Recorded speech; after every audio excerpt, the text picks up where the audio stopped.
আজ 12 high school পরিদর্শনে যান সাংসদ মনোজ টিগ্গা ও বনমন্ত্রী মনোজ কুমার ওরাও। বিদ্যালয় পরিকাঠামো, শিক্ষার পরিবেশ এবং বিভিন্ন প্রয়োজনীয় বিষয় খতিয়ে দেখে শিক্ষক শিক্ষিকা ও বিদ্যালয় কর্তৃপক্ষের সঙ্গে আলোচনা করেন তারা।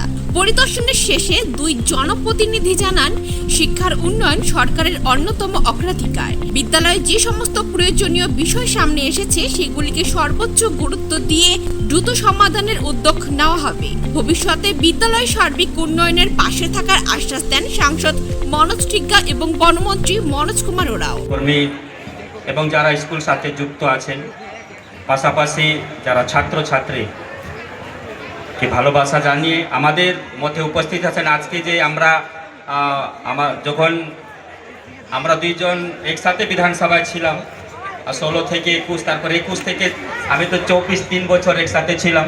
16 থেকে তো আমরা তিনজনই ছিলাম।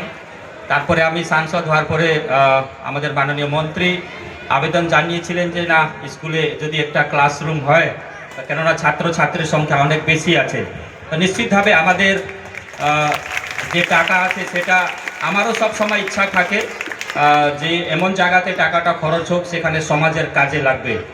তাই আজকে এই শুভক্ষণে উপস্থিত আমাদের মাননীয় মন্ত্রী মনোজ ওরাও মহাশয়, বন এবং পরিবেশ দপ্তরের আমাদের ক্যাবিনেট মিনিস্টার উপস্থিত আছেন।